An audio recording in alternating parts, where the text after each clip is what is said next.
शांति। आज जन्माष्टमी है। सभी को विशेष जन्माष्टमी की बधाई हो, मुबारक हो, मुबारक हो। आज जन्माष्टमी श्री कृष्ण के जन्म दिवस को सारा भारतवर्ष बहुत प्यार से, बहुत धूमधाम से, भिन्न भिन्न रूप से खुशी और आनंद से मना रहा है। आज तक भी, इस कलयुग के अंत तक भी श्री कृष्ण का जो व्यक्तित्व है, उसका प्रभाव हमारी संस्कृति पर, हमारी भावनाओं पर बहुत रहा है। और इसका कारण क्या है? क्योंकि जैसे हमें पता है, श्री कृष्ण को बताते हैं विशेष करके कि एक कदम के वृक्ष के नीचे और गाय को साथ में लिए हुए, मुरली हाथ में लिए हुए श्री कृष्ण खड़े हैं। ये एक चित्र है, सिंबॉलिक है। वैसे देखा जाए तो कदम का वृक्ष हरित क्रांति का प्रतीक है। भारत धन धान्य से भरपूर है, ये प्रतीक है।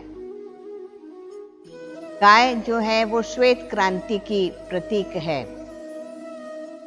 गाय और गाय के द्वारा मिला हुआ जो दूध है, उससे बहुत क्रांति हुई है। और तीसरी मुख्य बात है श्री कृष्ण स्वयं।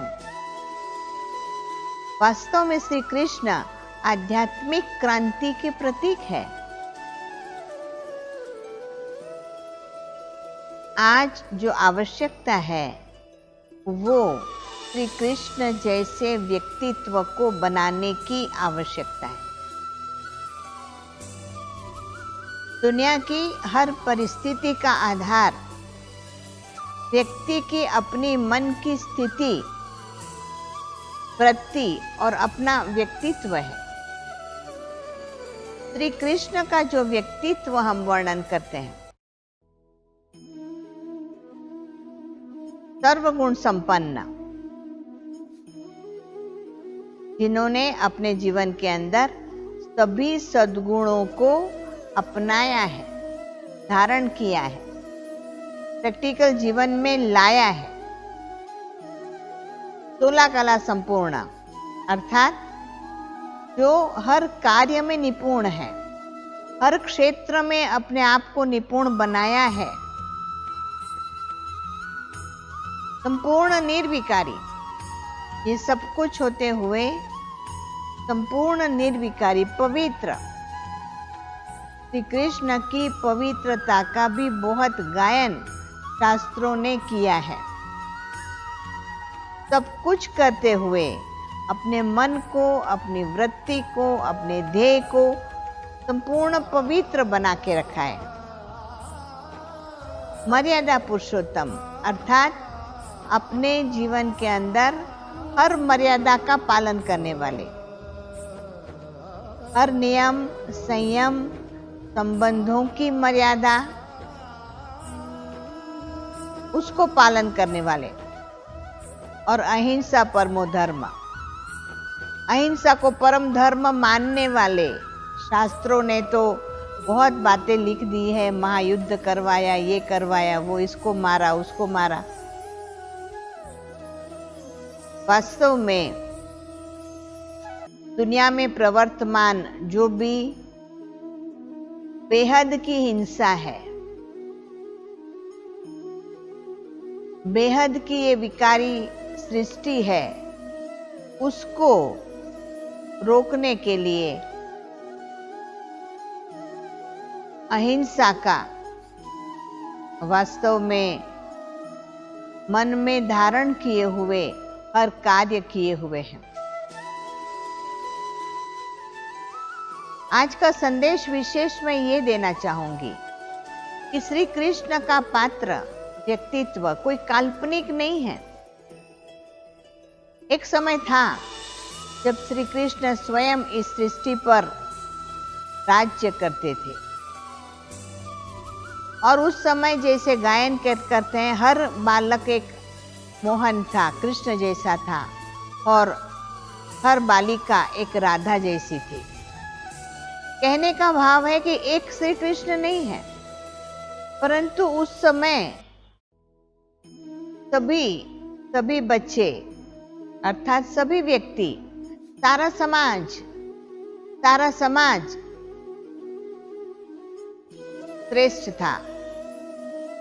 जो श्री कृष्ण का गायन है वो समाज की हर व्यक्ति को लागू होता था। सर्वगुण संपन्न, 16 कला संपूर्ण, संपूर्ण निर्विकारी, मर्यादा पुरुषोत्तम, अहिंसा परमो धर्म।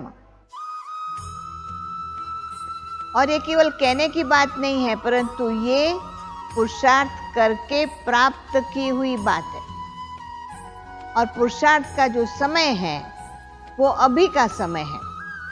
कलयुग अंत का जो ये समय है, इस कलयुग अंत में स्वयं निराकार परमपिता परमात्मा शिव इस सृष्टि पर आए हैं। प्रजापिता ब्रह्मा के साकार तन में प्रजापिता ब्रह्मा को भी एडॉप्ट किया है, अपना बनाया है और उनके द्वारा अनेक आत्माओं को, जिसको ब्रह्मा कुमार कुमारी कहते हैं, उनको एडॉप्ट किया है। और अभी संगम युग में जो ईश्वरीय ज्ञान देते हैं, राजयोग सिखाते हैं, उसके द्वारा स्वयं ब्रह्मा ने पुरुषार्थ करके अपने आप को संपन्न बनाया और साथ साथ सभी ब्रह्मा कुमार कुमारी वो राजयोग का अभ्यास करके अपने जीवन के अंदर सात्विकता, सतो प्रधानता, पवित्रता, सर्वगुण वो धारण करने का पुरुषार्थ कर रहे हैं। ब्रह्मा ही श्री कृष्ण बनते हैं और ब्रह्मा कुमार कुमारी, जिसको परमात्मा कहते हैं, अभी ऐसा उत्तम कर्म सिखाते हैं जो नर ऐसी करनी करे जो नारायण बने और नारी ऐसी करनी करे जो लक्ष्मी बने। तो अभी जो ब्राह्मण बनते हैं, ब्रह्मा कुमार कुमारी बनते हैं, वही भविष्य में देवता बनते हैं। और निश्चित रूप से आज की परिस्थिति बदलने वाली है, नई दुनिया आने वाली है। दूसरे शब्दों में कहेंगे स्वर्ग आने वाला है और स्वर्ग आएगा तो सबसे पहले श्री कृष्ण आ रहा है। तो आप सबको सुनाते हुए ये खुशी की बात है, एक अद्भुत संदेश आप सबको देते हैं आज के दिन कि बस अभी समय है महापरिवर्तन का, इस कलयुग का अंत है और सतयुग आ रहा है। श्री कृष्ण स्वयं आ रहे हैं। तो आइए हम सभी परमात्मा का ज्ञान लेकर के, राजयोग का अभ्यास करके स्वयं को संपन्न बनाएं, अधिकारी बनाएं, लायक बनाएं, सक्षम बनाएं, जो हम नई दुनिया में श्री कृष्ण के साथ जा सके। सबको फिर से आज की जन्माष्टमी के दिन की, श्री कृष्ण के जन्मदिन की बहुत बहुत मुबारक है, मुबारक है, मुबारक है। ओम शांति।